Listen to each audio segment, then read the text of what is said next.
I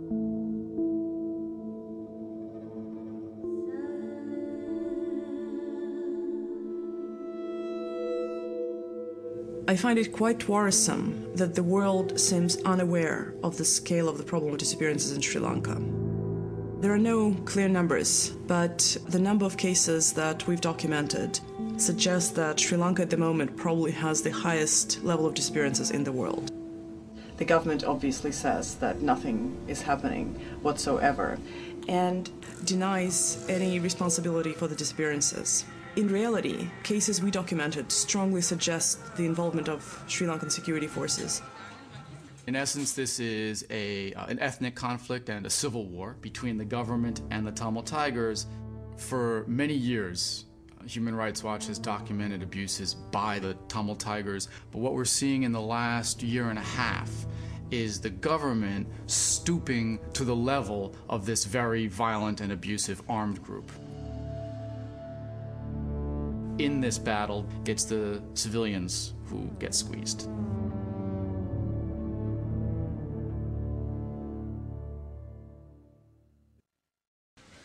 Everything looks normal. You have tourists, you have nice beaches, and it looks like normal from the outside. But when you stay there a little bit and you start to scratch and you start to investigate a little bit about the abuses, then you discover the horror of the situation, how bad it is. People are disappearing at night, kidnapped, and that's something that is like really not in plain view.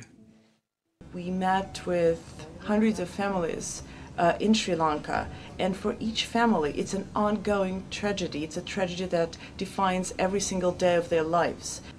One of the cases that I found particularly outrageous was the case of disappearances of two men in northern Sri Lanka. They both disappeared the same day. Both of their wives saw them being put in a military vehicle. They wrote down the license plate numbers, and yet the military kept denying having any knowledge of the disappearance.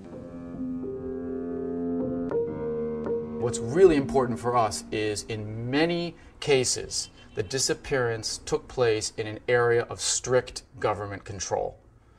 So it is impossible or very difficult for the Tamil Tigers or other armed groups to move about in these areas. We're talking about curfews.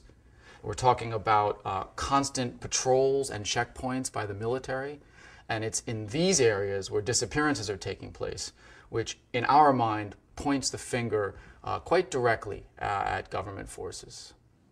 The government set up numerous mechanisms, committees and commissions that were supposed to look into disappearances. None of these mechanisms produced any tangible results. There are no investigations, no real investigations into disappearances and other abuses, and there are no prosecutions, simply no prosecutions whatsoever.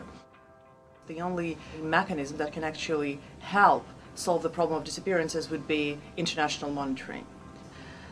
It would be able to look into violations by both sides of the conflict, and is absolutely crucial if any justice is to be brought to the victims. Unforced disappearance is a continued offense.